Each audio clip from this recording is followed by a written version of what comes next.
My wife had been working with her close friend for several years.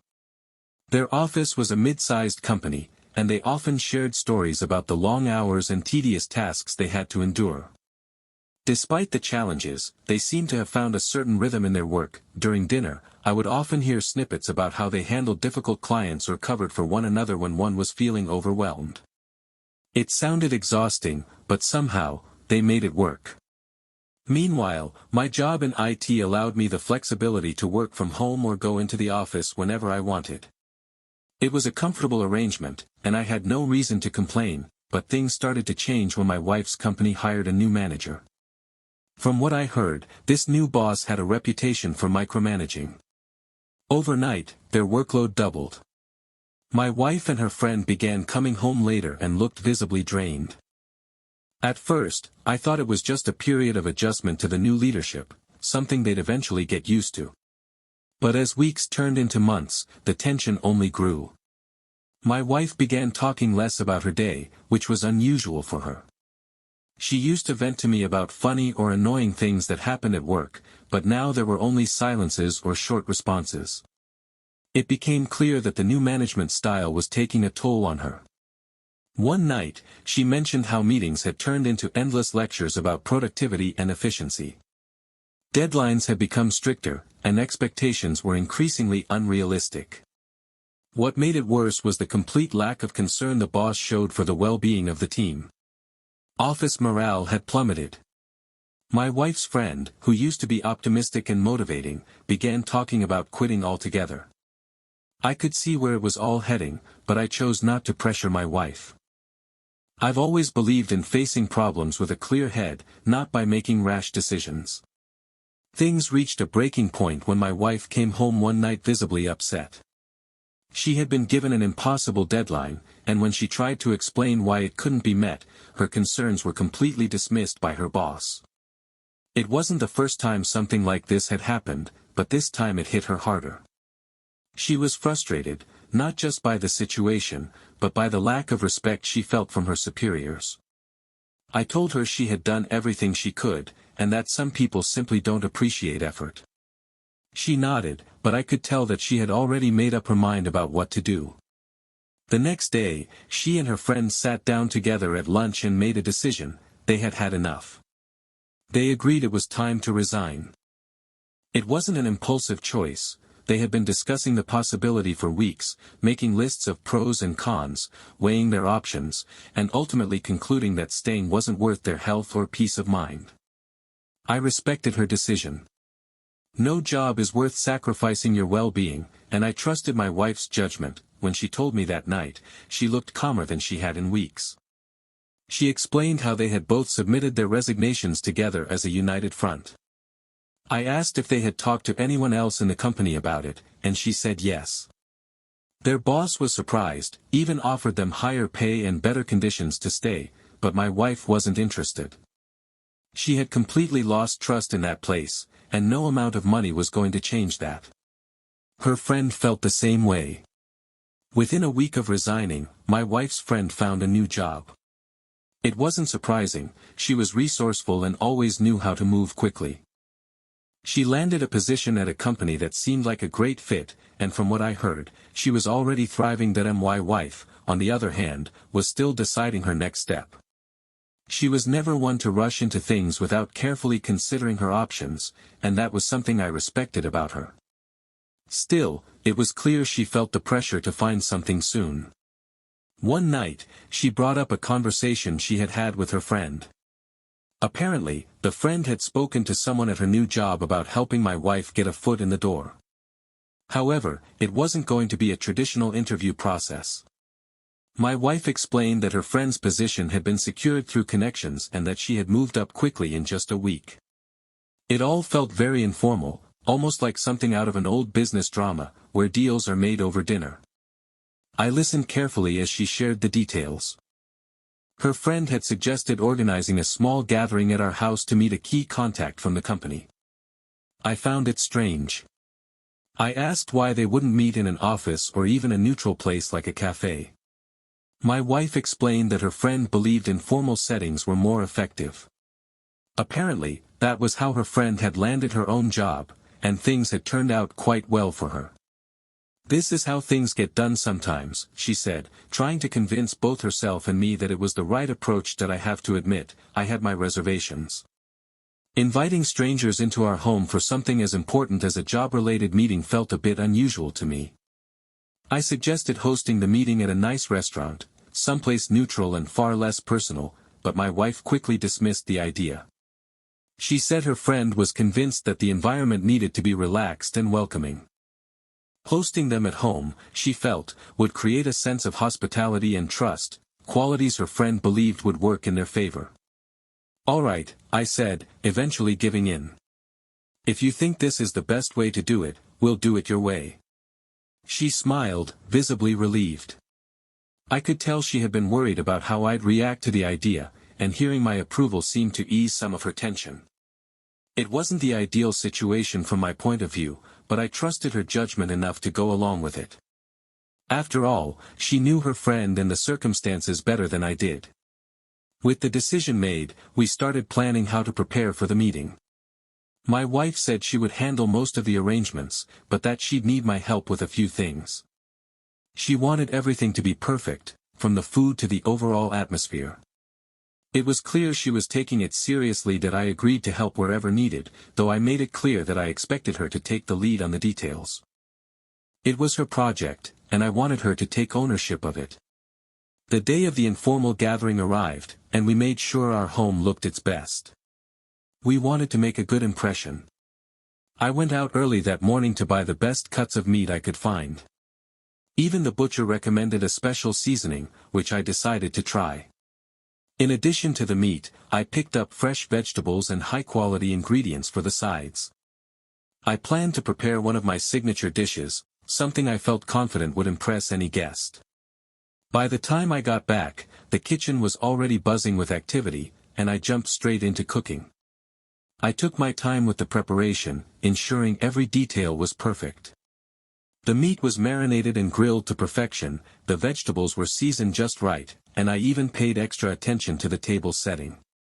My wife handled the drinks and a few light appetizers while also making sure the rest of the house was in order.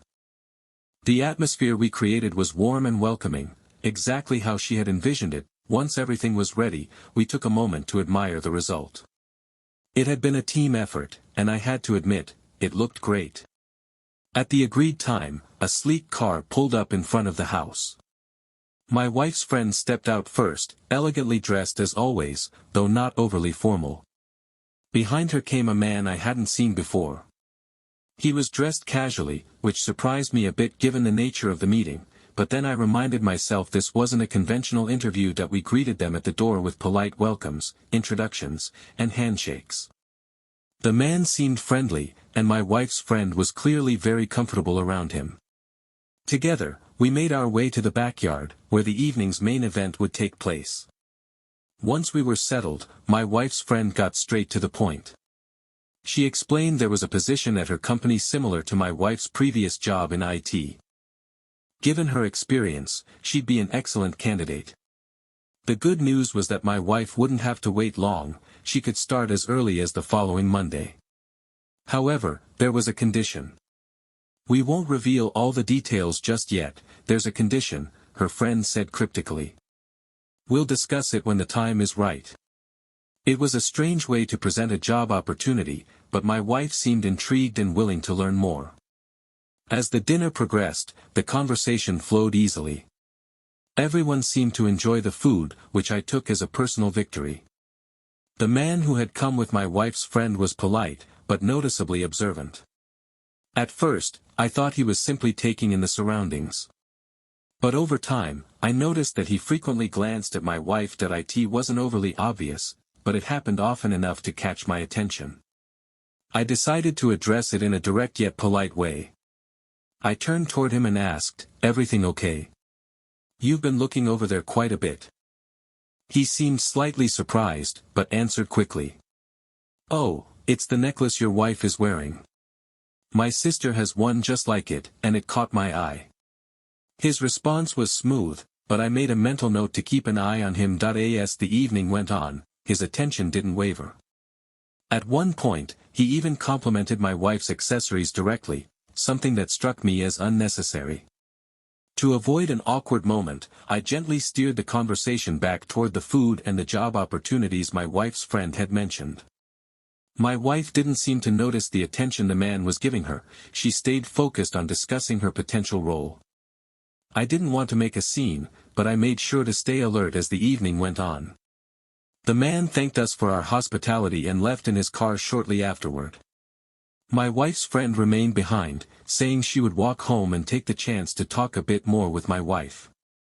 It was clear they had planned to go over a few additional details about the job opportunity. I didn't ask further. I assumed my wife would fill me in later. For now, I had other priorities. As the house began to grow quiet, I focused on cleaning up. Hosting always leaves behind a mess, and that night was no exception. While my wife and her friends stepped outside, I began clearing the table and tidying up the backyard. It had been a long day, but I couldn't relax until everything was back in place. Despite the strange tone of the evening, I was glad it had gone smoothly. Now, all that remained was to see where this new opportunity would lead for my wife. When she returned that night, I made a point to ask how everything had gone. I was genuinely curious about her impression of the new job prospect and whether she felt it might be a good fit. "It went well," she said. "I think this could really work." Her response was reassuring, but I've always believed in understanding the full picture. "Are you sure it all aligns with what you're looking for?" I asked. "Does it feel like the right place?" She nodded confidently. Still, I wasn't quite ready to drop the subject. As our conversation continued, I brought up something that had been on my mind since the dinner. "And what about that special condition they mentioned? Did they explain what it was?" My wife paused for a moment before answering, "Oh, that. It's really nothing important. They just have a strict dress code at the office, formal clothing only. It's part of the company's culture. Everyone dresses sharply to maintain a professional image." Her explanation sounded reasonable enough, but I couldn't shake the feeling there might be more she wasn't telling me. "That's it? Just office attire? Nothing unusual?" I pressed. She laughed lightly and assured me it was no big deal. "Honestly, it's kind of refreshing," she said.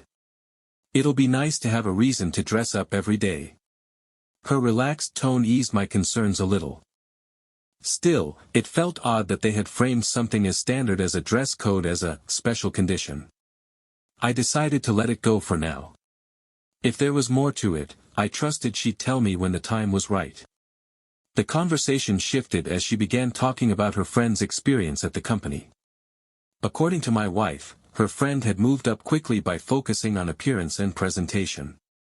"She says it's not about working harder," my wife explained, "it's about working smarter. You create the impression that you've accomplished something groundbreaking, and people take notice." I couldn't help but raise an eyebrow. "That's how she got promoted in a week?" I asked, skeptically. "Seems a bit unusual." My wife shrugged. "That's just how things work there, I guess." To me, it sounded like a strange way to run a business.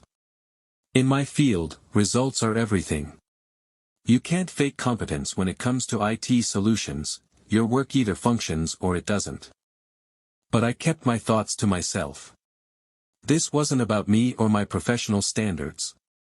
It was about her finding her place in this new chapter. If that's how things were done at this company, so be it. I just hoped it wouldn't lead to unnecessary complications. We wrapped up our conversation while she got ready for bed. It had been a long day, and I could tell she was looking forward to some rest.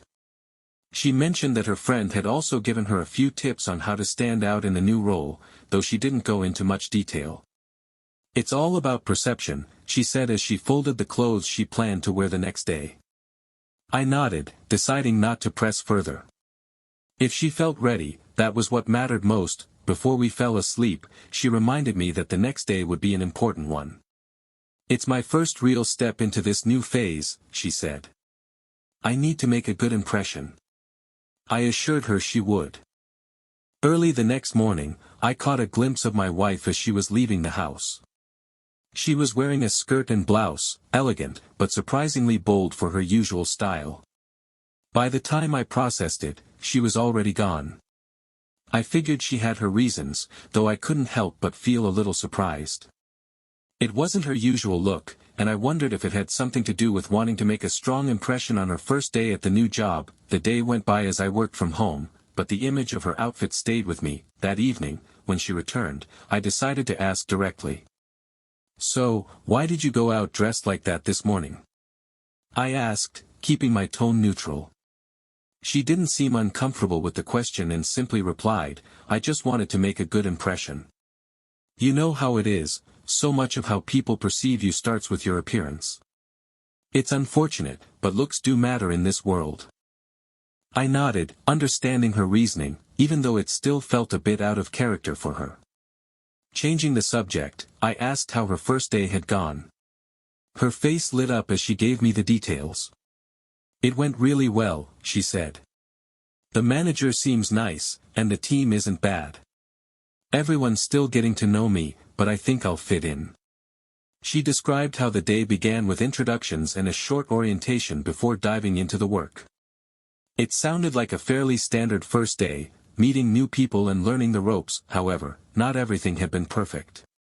She mentioned one coworker who stood out, but not in a good way. "There's this guy who's been at the company forever," she said. "One of those hard-to-please types. He seems to think he knows everything and doesn't hesitate to tell everyone else." Apparently, he had been spreading rumors about her friend, suggesting she had only gotten her promotion by getting too close to the manager. Her tone remained calm, but I could tell she was irritated. "That's ridiculous," she added. "She's where she is because she earned it." I shook my head at the absurdity. Office politics were one of the reasons I chose to work in a results-driven field where performance mattered more than gossip. "Sounds like someone best avoided," I commented. She agreed, saying that most of the team seemed friendly and she wasn't going to let one person ruin her experience. As she continued describing her day, I could see she was genuinely excited about the opportunities ahead. "The work seems interesting," she said. "It's a nice balance between challenges and tasks I'm already comfortable with. I think I'll be able to prove myself pretty quickly." Her confidence was reassuring, and I was glad to see her so energized about this new phase in her life. Then she mentioned something unexpected. "Oh, by the way, tomorrow night there's going to be a company event, a kind of welcome party for new employees. It's a corporate thing, but they say it'll be pretty informal. Everyone's going, so I think it'll be fun." I raised an eyebrow, not entirely convinced that office parties were always as casual as advertised. But she seemed genuinely excited, so I didn't say anything. "It'll be a great chance to meet more of the team and see how the company culture really works," she added. "Honestly, I'm looking forward to it." Her optimism was contagious. And even though I still had lingering questions about her new company's culture, I chose to focus on supporting her. She was happy, and that's what mattered most. As our conversation wound down, I could tell she was already mentally preparing for the next evening. The night of the company party arrived, and my wife left the house confidently, ready to socialize with her new colleagues. She seemed genuinely eager to connect with the team outside the work setting. Meanwhile, I had plans to catch up with a few friends at one of their houses, a casual get-together to unwind and catch up. It was a good opportunity to clear my mind, though thoughts of my wife's new job lingered in the background. When I got to my friend's house, the conversation quickly turned to what was new in our lives. Inevitably, I ended up talking about my wife's new position and some of the odd things surrounding it. I mentioned her friend's sudden promotion, the informal dinner we hosted, and the vague, special conditions that had been hinted at. My friends listened with interest, showing both curiosity and concern. "That company sounds unusual," one of them said. "I've heard of places like that. They're not always what they seem." Intrigued, I asked for more details. He explained that while he didn't know this specific company, he'd heard rumors about certain departments in similar firms. "Those departments," he said, "are often filled with people who don't really contribute much, but they're protected by their connections, not their results. Another friend jumped in, sharing stories from people he knew. Apparently, some of these companies throw parties and events constantly, like amusement parks for rich professionals who don't actually need to work. They show up, collect a paycheck, and spend the day networking, or doing who knows what, he said. While the descriptions felt exaggerated, I couldn't shake the unease they stirred in me, especially given the strange details I'd already noticed about my wife's new workplace. As the evening went on, my thoughts kept circling back to her and a company event. I decided to send her a message, just to check in. "How's the party going?" Minutes passed with no response. I shrugged, assuming she was busy or maybe the noise made it hard to hear her phone. Even so, part of me felt uneasy. My wife usually replied quickly, even when she was busy. An hour later, I tried again, asking if everything was okay. Once more, there was no response. I tried not to overthink it. She was probably in the middle of the party and would reply once it ended. Still, as time went by, my concern grew. I had that gnawing feeling that something wasn't right. To calm myself, I decided to call her. The phone rang and rang, but she didn't pick up. I tried once more, same result. My friends noticed my growing frustration and tried to reassure me. "She's probably fine," one of them said. "Those parties can be loud. She'll call back once she sees the missed calls." I nodded, but their words didn't fully ease my worry. Eventually, I decided to head home. The get-together had lost its appeal, and my attention was entirely on my wife. During the drive back, I kept thinking about her silence. When I got home, there was still no word from her. I sat with my phone in hand, waiting, expecting her to respond at any moment. But as the night went on, her silence persisted, leaving me with more questions than answers. After midnight, the front door burst open, and my wife came in with surprising energy. Her eyes were bright, and she had a wide smile on her face. Dropping her purse, she exclaimed, "The team is amazing. We had such a great time tonight." I raised an eyebrow, intrigued by her enthusiasm. She took off her shoes and began telling me about the evening as she moved through the room. Her excitement was clear. "Everyone's so friendly," she continued.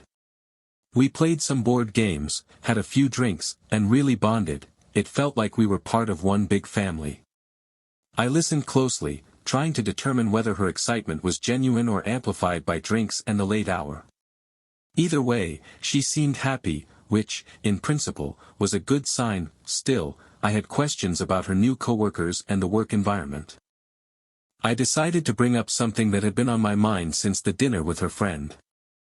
"I've heard rumors that there's a department in your company where people don't really do much. Is that true?" She paused, then laughed softly. "Oh, that's just one of the other teams," she replied. "Mostly people with connections who don't really matter. Everyone knows about it, but it doesn't affect the rest of us. I'm definitely not part of that group, so don't worry." Her response was casual, but it didn't ease my suspicions. The conversation shifted as she began talking about her plans for the rest of the week. Over the following days, things seemed to return to a routine.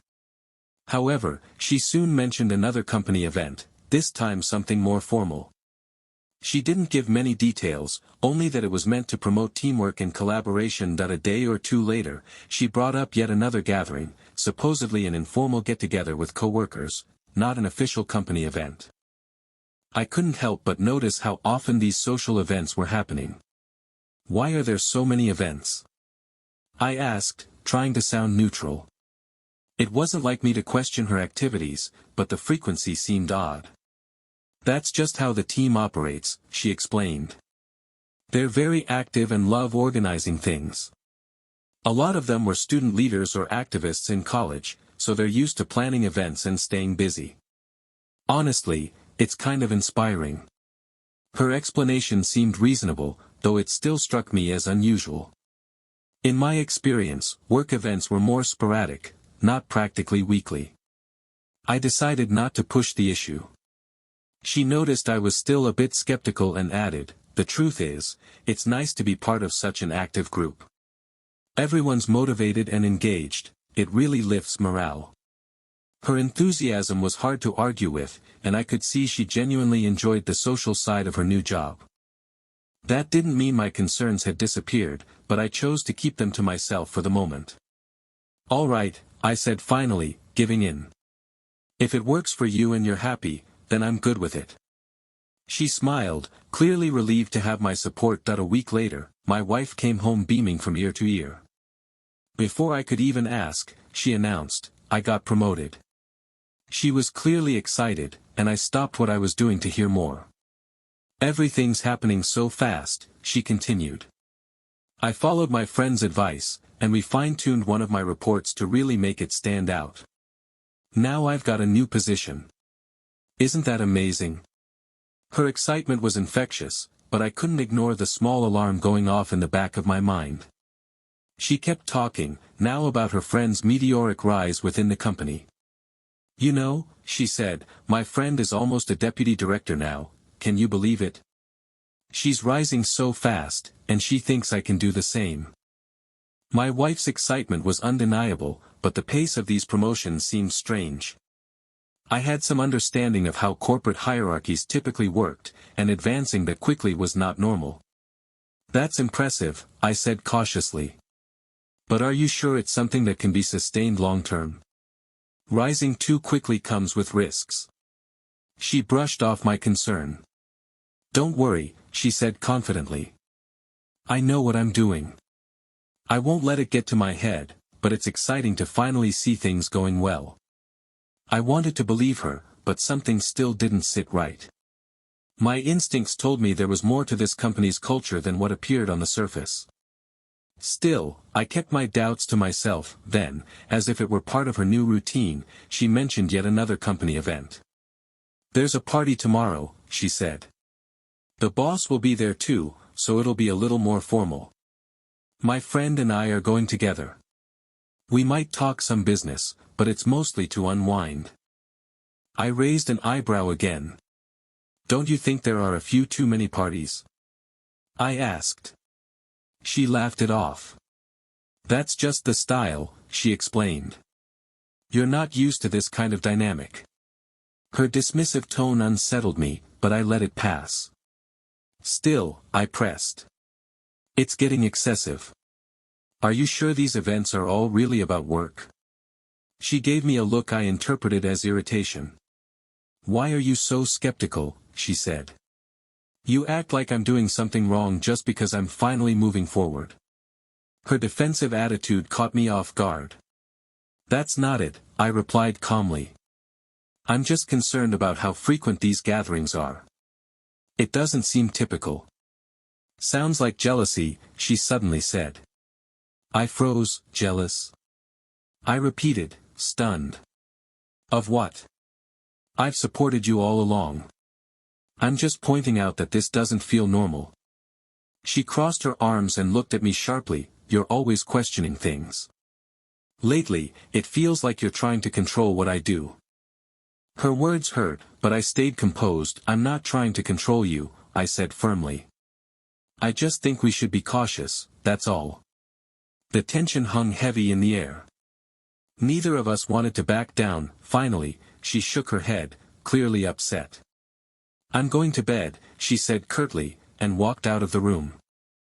I stood there for a moment, mentally replaying the argument. It wasn't how I wanted the conversation to end, but I couldn't ignore the growing unease I felt about everything. It was late when I heard the door slam shut again.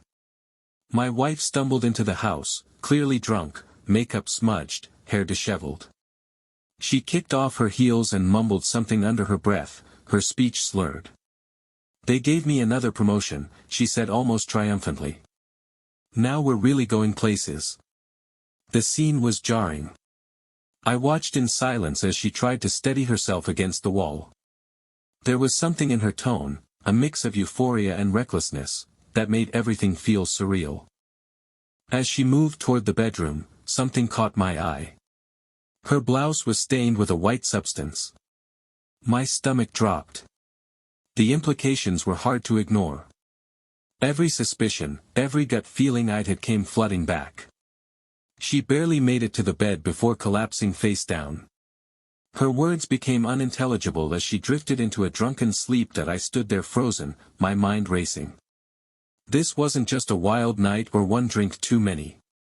This felt like betrayal, something I could no longer brush aside. That I've always taken pride in confronting problems head-on, and this would be no exception. Without hesitation, I reached for her phone, which she had carelessly left on the nightstand. Unlocking it, I found a thread of messages that confirmed my worst fears. There it was, in black and white, a conversation with her friend, filled with explicit references to what had happened that night. She had boasted about what she'd done with her boss, describing it as a necessary step to secure her promotion. Her friend's responses were equally damning, congratulating her for playing the game well and encouraging her to keep going. The more I read, the worse it got. There were group chats with other co-workers, mocking colleagues and making crude jokes about the inner workings of the company. It was a cesspool of disrespect and vulgarity, a side of her I had never seen before. Among the messages were more references to the so-called special conditions that had been mentioned before. Now it was clear what they truly meant. I began taking screenshots, capturing every incriminating detail. My hands moved with mechanical precision, driven by rage and disbelief. I wasn't just saving evidence, I was building a record of the truth. Something I knew I would need to face what was coming. My decision was made. This could not be salvaged. Our marriage, built on trust and mutual respect, was over. With that evidence in hand, I moved on to the next task. I grabbed a box of trash bags and began packing her things. Clothes, shoes, toiletries, everything that was hers went into the bags. Each item felt heavier than the last, not because of its physical weight, but because of the reality it represented. I wasn't taking this decision lightly, but I knew it was the right one. There was no going back. When I finished, the room felt emptier, physically and emotionally.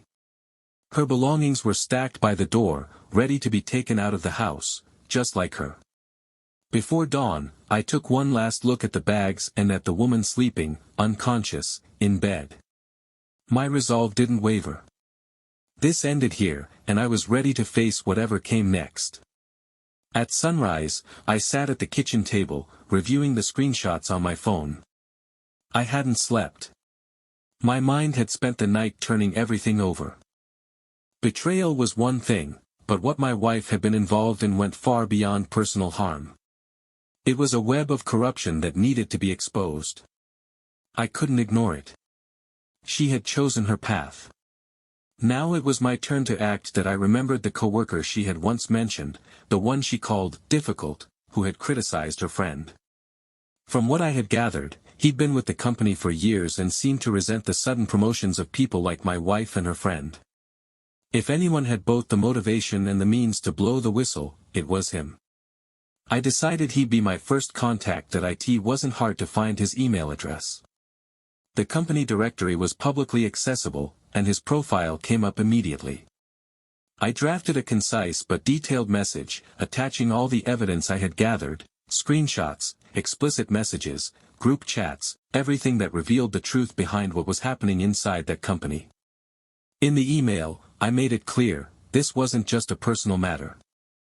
This was about exposing a culture of exploitation and misconduct that had taken root within the organization. Pressing send was unexpectedly cathartic. Almost immediately, I received a response.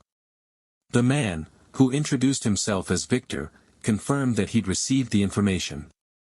His tone was calm, but there was a clear sense of determination. "Thank you for bringing this to my attention," he wrote. "I've been aware of certain irregularities, but lacked solid proof. This is exactly what I need to escalate it to senior management and, if necessary, external authorities." We exchanged several emails that morning, outlining the next steps. Victor assured me that he would use his connections to make sure the evidence reached the right people within the company's leadership. More importantly, he intended to raise the issue with external regulatory bodies as well. It seemed he'd been waiting for an opportunity like this, and now he had the ammunition. Still, I wasn't satisfied with only that. I sent the same evidence to an external compliance agency, an organization that investigates corporate misconduct. I was confident this would catch their attention. My message was direct, summarizing the key points and attaching all relevant files. I didn't want this buried. When I finished, I thought about the bigger picture. I had no idea how deep the corruption ran, or how many people were involved. To maximize pressure, I submitted the evidence to a second agency known for its thorough investigations. If there was a chance for real accountability, I wanted as many eyes on this as possible. That same morning, with sunlight just beginning to filter through the curtains, I moved silently around the house, gathering cash and valuables. I had a plan. I wanted to be prepared for anything. I pulled some emergency savings from the kitchen drawer, more from the closet, and stored them in a secure place, far from where anyone, including her, might find them. I moved with precision, leaving nothing to chance. Just as I was finishing, I heard her phone vibrate. At first, she didn't react. But the persistent buzzing finally woke her. Groggy and disoriented, she answered the call. I watched from the hallway as her expression shifted. Confusion turned to disbelief, then to panic. "What do you mean I'm fired?" she cried, her voice cracking. "They can't do this to me. I've worked so hard for this company." Her words were desperate, filled with panic. Whoever was on the other end was clearly delivering a harsh truth. Her increasingly frantic protests were ignored, and the call abruptly ended. She stood there, staring at the phone, eyes full of tears, then she turned to me, her face twisted between rage and despair. "This is your fault," she shouted. "You did something, didn't you? You couldn't handle my success, so you sabotaged me." Her accusation was as cruel as it was absurd that I stood silently for a few seconds, letting her words hang in the air. Then I spoke, my voice steady. "You think this is my fault? Look at yourself. Look at what you've become," I said. "Take a good look." I paused, letting the silence carry the weight of the moment. "You came home in that state. Do you really expect me to believe I'm the one who's confused? Or are you just unwilling to admit what you've done?" Her face twisted with a mix of anger and shame as she looked down and realized the truth. The moment of clarity struck her hard, but instead of remorse, she erupted in fury. "You caused this," she shouted, her voice shaking. "You've always been against me, always judging me." Refusing to get pulled into her chaos, I stayed calm and held my ground. "You did this," I said, measured and clear. "I gave you every chance to be honest, to fix things before they got worse. But you made your choices. Don't try to blame me." I could see the hatred and helplessness swirling in her eyes, but I didn't budge. I motioned toward the bag stacked near the door. "Your things are outside," I said. "This is over. Take what you need and leave. You're not staying in this house any longer." She looked at me with a mix of disbelief and defiance, but I wasn't expecting a response. "You brought this on yourself," I added. "Now deal with the consequences." She kept yelling as she grabbed her things in a rush, but I didn't react. My decision was made, and it was final. She left, slamming the door behind her, her shouts fading into the night, leaving the house quieter than it had been in a very long time. Months later, after the dust had settled, I found myself sitting in a lawyer's office, a quiet, orderly space. The divorce process was well underway, and I was focused on protecting my assets and my life. The evidence I had gathered during the collapse of our marriage played a key role in defending my interests.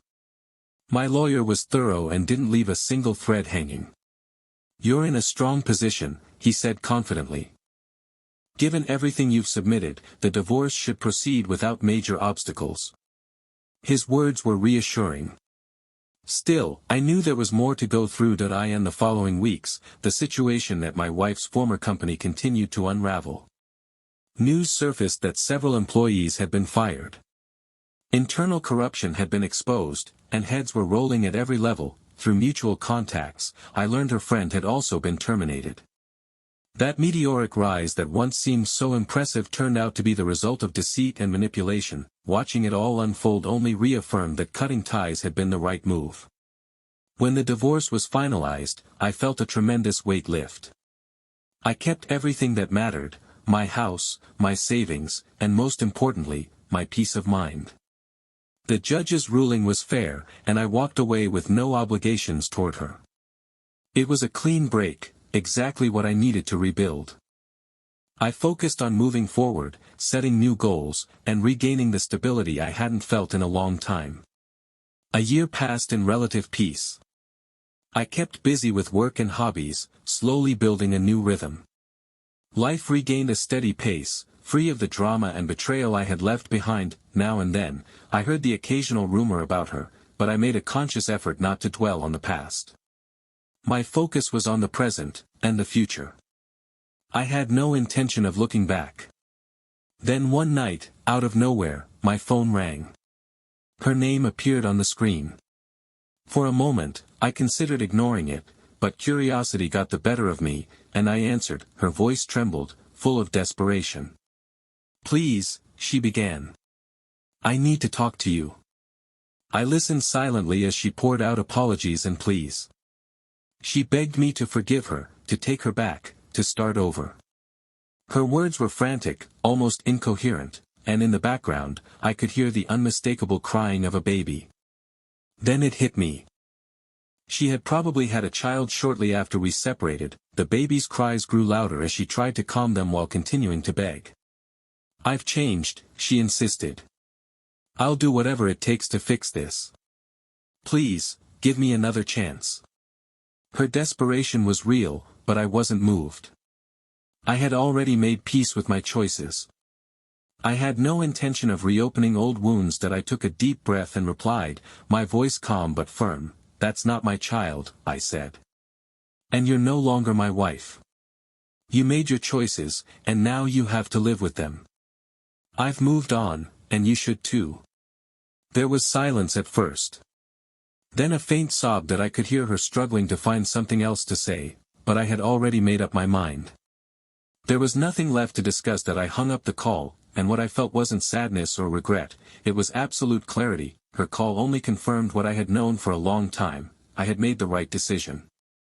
I placed the phone back on the table and felt, finally, that I was truly free to move on. The past was behind me, and that's exactly where I intended to keep it. Story 2. When I first met my wife, we were head over heels in love with each other, and both of us knew almost instantly that we were meant to be together. My wife ended up getting pregnant while we were still dating, and we figured the right thing to do would be to get married. Everything felt natural for the first 5 years of our relationship. We were happily married, and we had a child together that we both loved dearly. I had a great job, and she stayed at home and took care of our child. Before we got together, she was actually engaged to another man, from what I was told. She broke things off with him a couple of weeks before I met her. She told me it just didn't feel right, and she didn't want to be with him, so she broke up with him and moved out of his house. After that, she went out to a bar with her best friend, and that's where she met me. I always thought the timing of it was perfect. I thought it was fate. Had she not broken things off with that guy, we would have never been together, and I wouldn't have had the perfect life that I did. I travel quite a bit for my job, which was never much of an issue with us. At the most, I would be gone from home for 2 or 3 days a month, and they were always weekdays. I was adamant with my employer that I wanted to be able to spend the weekends with my family so we could make memories together. The first instance that I noticed something was off was when I was on a short work trip. I had to fly into Montana for a meeting with a client, but they ended up canceling at the last minute while I was there due to a family emergency. I decided I'd take the extra time and surprise my family with a weekend trip to the beach or something. I got on the next flight home and called my wife. When I arrived at the airport, she didn't answer the first couple of times that I called. That was very unlike her. She would always be by her phone, and not answering was strange. Eventually, she picked up the phone to see what was going on. She seemed annoyed that I called her. She rarely ever had that tone with me, especially when I was out of town. That I asked her if everything was okay, and she kind of snapped at me to tell me that it was. I told her that I was in an Uber on my way home, and she seemed shocked. I heard a lot of shuffling around in the background, but at the time, I assumed she was moving around. I never thought anything suspicious was happening. She got off the phone with me, and when I arrived home, she was very disheveled. Her cheeks were pink, like she had been running around, and she was wearing some pajama shorts and a sweater that was on inside out. I knew that being alone with the kid was sometimes exhausting, but it didn't seem like that was the issue. I asked her if everything was all right, and she told me that it was. She was just surprised to see me so early. I told her about my plan to spend the weekend at the beach, and she immediately rushed off to start packing so we could leave in the morning. She seemed relieved to get away from me that I unpacked my work stuff and went to pack some garments for the trip, and I found a black sock that I didn't think was mine. I picked it up and showed it to my wife, asking what it was. It was a suspicious thing to find. She was confused about what I was asking, swearing that the sock was mine. I'm not going to lie, she was the one who handled all of the laundry in the house. She bought a lot of my clothes and probably knew my wardrobe better than I did. I told her that I didn't think it was mine, but she was steadfast in saying that it was mine. Eventually, I gave up and believed what she said. Several months passed, and I didn't notice anything else going on. I had completely forgotten about the sock thing by that point. One day, I came home from work early, and I found my wife in our bathtub, crying. There was no water in the bath, and she was fully clothed, just hiding in the bathtub, crying. I immediately rushed over to her and asked her what was going on, checking on her to make sure she was okay. She was almost nonverbal and unable to communicate what was happening to me. I was freaking out and rushed around the house to check on our kid to make sure they were all right. I called her mom and asked what was going on. She didn't know either. My first instinct was that somebody had died, but when I spoke to her mother, the person who would have likely elicited that reaction out of her, I started to think something else was going on. I checked our security camera footage to make sure nobody broke into the house, but I didn't find anything there. The only thing that was left for me to do was to look at her phone and see if there was any sign of what was going on. It wasn't something I was doing to try to catch her in anything. My wife was hysterical and crying, and I needed to figure out what was going on so I could help her. She had it with her in the bathtub, and I went over to her to grab it from her hands. She put up a little bit of a fight giving it to me. I unlocked it, and the screen that it was open to was a message exchange between her and a man we will call Tim. The messages were all very romantic in nature. They were telling each other that they loved each other, that they missed each other, and how excited they were to be together when I went away the following week that I didn't know what to do. My wife was hysterically crying in the bathtub, and I cared about her, and that was heartbreaking to see, but I had also just found out that she was cheating on me. That didn't even explain why she was crying the way that she was. Their messages didn't end with a breakup or anything like that. While I was looking, a message from her best friend, let's call her Carol, came through. I didn't read the message, but I called her right away and asked her if she knew about what was going on. I told her that I knew all about Tim, and I just needed to know why my wife was crying in the bathtub. Carol told me that Tim was my wife's ex-fiancé. They had reconnected and were seeing each other. The reason my wife was crying was because Tim had died that I felt so many different emotions at that time. It's honestly so unexplainable how I felt. I was angry and heartbroken about the affair, but I felt for my wife because I did love her, but I was so mad at her. I wanted to reach out and help her, but I also wanted to be as far away from her as I possibly could. I told Carol that she needed to come over and tend to my wife because I didn't think I could. I walked out of the bathroom, and my wife yelled after me, begging for me to come back and be with her. I packed a bag for our kid so we could go stay at my parents' house for a few days. They didn't need to be around my wife while she was mourning. It would likely be pretty jarring for them. When Carol came over, I left. She tried to explain to me what was happening before I could leave, but I didn't want to listen to her either. Carol was my wife's best friend, but we were on good terms. I would joke around with Carol, and I invited her out for dinner and drinks with us all the time. I felt betrayed that she even lied to me about the affair. That I explained everything to my parents when we were at their house, and they gave me some really good advice about the matter. I felt bad about my decision to walk away from her, but they told me that she already made that decision for me. Even though I knew she was mourning, I couldn't be with her. She betrayed our marriage, and the only thing left for me to do was leave her. She made her choice, and I wasn't responsible for her emotions after she hurt me.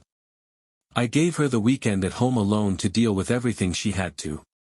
When I returned the following week to get some of my belongings, she begged for the chance to explain herself to me and work on the problems. I told her that there was no explaining, that she was telling another man that she loved him and sleeping with him behind my back. However, I did find out that she actually was still engaged to her fiancé when we met.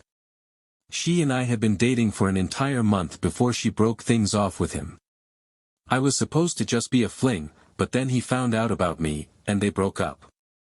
I don't know if she thought that was going to make the situation any better, but it certainly didn't.